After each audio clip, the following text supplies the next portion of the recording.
Merci de nous rejoindre sur Radio J. Nous vous en parlions hier matin, la disparition du député Olivier Dassault, décédé dimanche soir dans un crash d'hélicoptère. Un accident qui s'est déroulé en Normandie, sur les hauteurs de la ville de Touques, près de Deauville, là où la famille Dassault possède une propriété. Avec Olivier Dassault, son pilote est également décédé. Une enquête a été ouverte.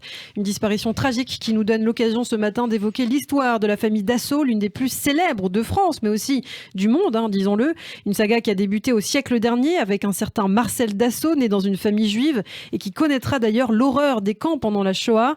Après la guerre, Marcel Dassault crée ainsi un groupe aéronautique devenu un fleuron de l'industrie française, le point de départ d'un puissant empire qui comprend notamment des titres de presse comme le Figaro, entre autres.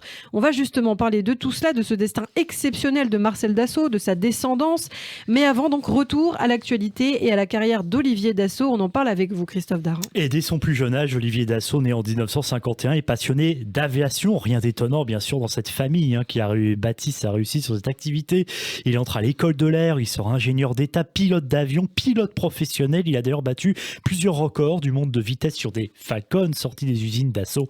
Il était commandant de réserve dans l'armée de l'air. Sa passion de l'aviation le conduira bien sûr à avoir des responsabilités au sein donc de l'entreprise familiale. Il en a été effectivement l'un des administrateurs, nommé directeur adjoint d'Europe Falcon Service, directeur de la stratégie des avions civils de Dassault Aviation. Olivier Dassault devient président du conseil de surveillance en 2011, poste qu'il a occupé pendant 7 ans, mais au sein de l'entreprise familiale qui, comme vous l'avez dit, Ilana, est ouvert à d'autres domaines. Eh bien, il a été vice-président du groupe de presse Valmonde, puis administrateur de la SOC Presse. Et puis Olivier Dassault était aussi un homme politique. Exactement, il a succédé en fait à son grand-père qui était député de la première circonscription de l'Oise jusqu'en 1986. Lui, il a été de 1988 à 1997 sous les couleurs du RPR, puis sans discontinuer depuis 2002 sous la bannière de l'UMP, puis des Républicains. Homme d'affaires, homme politique, c'était aussi un passionné de photographie, Olivier Dassault. Et oui, photographe portraitiste, il s'est ensuite tourné vers l'abstraction. Il a exposé à plusieurs reprises en France et dans des pays du monde. Il était aussi compositeur de musique, féru de chasse. Et puis, c'était quand même aussi, de manière générale, l'une des premières fortunes françaises. L'an dernier, le magazine Forbes le classe 361e au rang des fortunes mondiales, à égalité avec ses deux frères et sa sœur, avec environ 5 milliards d'euros. Oui, ça fait rêver. Capitaine d'industrie, homme politique, commandant de réserve dans l'armée de l'air, Olivier Dassault était donc une personnalité importante. C'est donc sans surprise que les hommages se sont multipliés à l'annonce de sa mort. Et sur Twitter, Emmanuel Macron a écrit: sa vie durant, il ne cessa de servir notre pays, d'en valoriser les atouts. Son décès brutal est une grande perte. Jean Castex lui évoque un député humaniste, entrepreneur visionnaire, homme profondément engagé pour son pays et artiste à l'élégante audace. Il manquera à tous ceux qui, comme lui, aimaient profondément la France. Hommage aussi sur les réseaux sociaux de François Hollande, Nicolas Sarkozy, François Bayrou ou bien encore Anne Hidalgo. Et on l'a dit, l'occasion ce matin, en parlant donc d'Olivier Dassault, dont vous venez de faire le portrait, Christophe, d'évoquer aussi sa famille, célèbre famille française, Olivier Dassault, qui était donc le fils aîné de Serge Dassault et le petit-fils de Marcel Dassault, le fondateur de la dynastie. Et de son vrai nom, Marcel Ferdinand Bloch, né dans une famille juive en 1892, fils d'un médecin parisien. Il a 3 frères, dont l'un, René, chirurgien des hôpitaux de Paris, va mourir en déportation à Auschwitz. À 10 ans, Marcel reçoit de ses parents une boîte de jeux pour faire des expériences d'électricité. Il adore ça et il décide de se tourner vers ce domaine. D'ailleurs, Marcel né Bloch entre à la prestigieuse école du constructeur d'avions Louis Breguet et en sort avec un diplôme d'ingénieur électricien. Et il fait ensuite l'école supérieure d'aéronautique. Il se révèle un très doué. Ses inventions vont même être utilisées par l'armée française pendant la Première Guerre mondiale. Pourtant, après 1918, il met de côté l'aviation. Il se lance dans le commerce de meubles, d'immobilier et dans la carrosserie automobile. Et puis après une dizaine d'années loin de l'aéronautique, il crée en 1931 la Société des avions Marcel Bloch. Et la course aux armements qui précède la Seconde Guerre mondiale se traduit alors par une croissance spectaculaire du secteur aéronautique. Les usines de Marcel Bloch tournent à plein régime et emploient des milliers d'ouvriers au cours des années 30. Ça aussi, c'est important et propre bien sûr à cette décennie. Marcel Bloch est attaqué par la presse d'extrême droite qui l'appelle le juif Bloch. D'ailleurs, l'antisémitisme le frappera souvent pendant la Seconde Guerre mondiale. Marcel Bloch sera arrêté à plusieurs reprises. Oui, de santé fragile, il cumule les arrestations, les internements, les peines de prison et en 1944, il est arrêté par la Gestapo avec son épouse Madeleine Minkels et leurs 2 fils, Serge et Claude. Ils sont envoyés à Drancy.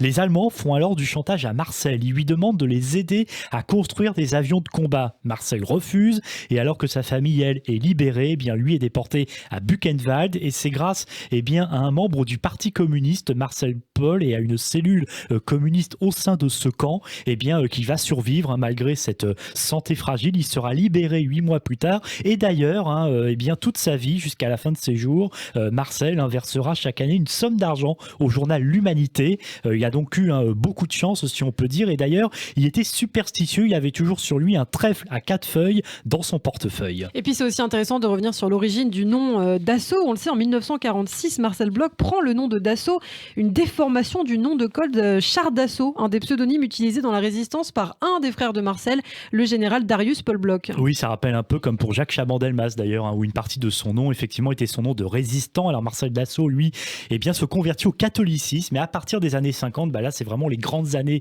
Dassault, les avions à réaction, les Falcon, les Mirage, les Rafales. Dassault, c'est l'une des plus grandes entreprises d'aéronautique du monde entier, si ce n'est même la première. Mais Marcel Dassault n'était pas qu'un ingénieur, il était aussi homme d'affaires, patron de presse. Un Jour de France a été très lu pendant longtemps, et puis aussi producteur de films, scénariste, homme politique, on l'évoquait tout à l'heure. Il a été effectivement député en 1951, puis a été élu de 1958 à 1986 dans la première circonscription de l'Oise sous les couleurs gaullistes. D'ailleurs, il avait un rapport très proche avec le général de Gaulle. Les deux hommes étaient très proches. Il faut dire que l'indépendance de la France dans le monde était bien représentée dans les années 60. C'était vraiment la fierté de Gaulle. Et avec quelqu'un comme Marcel Dassault, c'était effectivement un digne représentant. Mais néanmoins, le général de Gaulle, il l'appelait toujours Bloch, comme pour lui rappeler ses origines. Voilà, faut dire que de Gaulle a eu une jeunesse maurassienne quand même.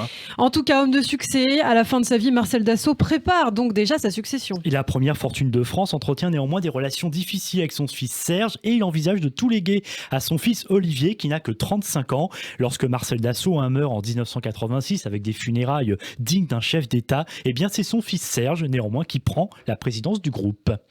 Et Serge Dassault, le nouveau PDG à partir de 1987, marche alors dans les traces de son père. Oui, études brillantes, carrière tournée vers l'aéronautique. Il a été nommé directeur des essais en vol, il a supervisé le premier vol du Mirage 1, il est devenu directeur de l'exportation, puis en 1962, il a lancé le Mystère 20, c'était lors d'une exposition aux États-Unis. Comme son père, il aime la presse et la politique, mais la fin de sa vie est émaillée aussi par des affaires judiciaires. Et il devient en 2004 président de la Soc Presse, qui publie notamment, vous l'évoquiez, le Figaro. D'ailleurs, journal dans lequel il s'est souvent mêlé de la ligne éditoriale d'après les témoignages de nombreux journalistes. Et puis oui, la politique, maire de Corbeil-Essonnes, près de Paris de 1995 à 2009. Et c'est là d'ailleurs que pour beaucoup, notamment les plus jeunes, Serge Dassault est connu, car il y a eu énormément d'affaires judiciaires le concernant ces dernières années. En 2009, le Conseil d'État invalide le scrutin de 2008 pour cause de dons d'argent aux habitants de la commune en échange de leur vote. En 2014, mise en examen dans une enquête à nouveau sur des soupçons d'achat de vote toujours à Corbeil-Essonnes. Alors il a été sénateur aussi entre 2004 et 2017 sous l'étiquette UMP, mais en 2017 justement, il écope d'une peine de 5 ans d'inéligibilité et de 2 millions d'euros d'amende pour avoir caché au fisc des comptes à l'étranger pendant 15 ans. Plusieurs années après la mort de son père, c'est donc Serge Dassault qui prépare sa succession, mais il n'a pas du tout l'intention de léguer son empire à l'un de ses 4 enfants. Oui, il y a eu une forme de psychodrame familial, comme d'ailleurs 30 ans plus tôt avec Marcel Dassault. Et en 2018, finalement, 4 mois avant la mort de son père, Olivier Dassault prend les devants. Il annonce refuser de reprendre les rênes de l'empire familial à cause d'un risque de conflit d'intérêts avec son mandat de député. C'est donc Charles Edelstein, 83 ans aujourd'hui, qui prend alors la tête de la holding familiale à la mort de Serge Dassault. C'était à 93 ans en mai 2018. Merci Christophe pour toutes ces explications sur la dynastie Dassault. Rappelons aujourd'hui que l'empire Dassault pèse quand même des milliards d'euros et comprend donc Dassault Aviation, l'édition de logiciels, des médias, mais aussi des vignobles et des ventes aux enchères. Et donc on l'apprenait dimanche, la mort d'Olivier Dassault. Rappelons qu'une enquête a été ouverte. On en sait d'ailleurs peut-être un petit peu plus sur les circonstances du drame. Un témoin a évoqué une manœuvre atypique. Un ami d'Olivier Dassault, présent sur la propriété privée où s'est produit la tragédie, a affirmé aux enquêteurs que la manœuvre de décollage était atypique en ce sens qu'il ne décollait pas en faisant un angle de 90 degrés. Ça, c'est ce qu'affirme aussi la procureure de la République de Lisieux. L'appareil est parti en faisant un angle d'environ 45 degrés. C'est vrai qu'on ne décolle pas de la façon dont il a décollé. Voilà ce qu'a ajouté la magistrate. Une pale de l'appareil qui n'était pas récent a heurté un arbre. C'est ce qu'a aussi précisé la procureure. Le décollage était autorisé. Selon cette même source, il va falloir éclaircir tout ça, a-t-elle poursuivi. À noter que les enquêteurs étaient d'ailleurs toujours sur place hier, mais seul un véhicule de police ont pu le voir voir les journalistes ont pu le constater, était visible à l'entrée de la propriété. Une enquête pour homicide involontaire quand même a été annoncée. C'est ce qu'a annoncé la procureure de la République de Lisieux sur les lieux de l'accident.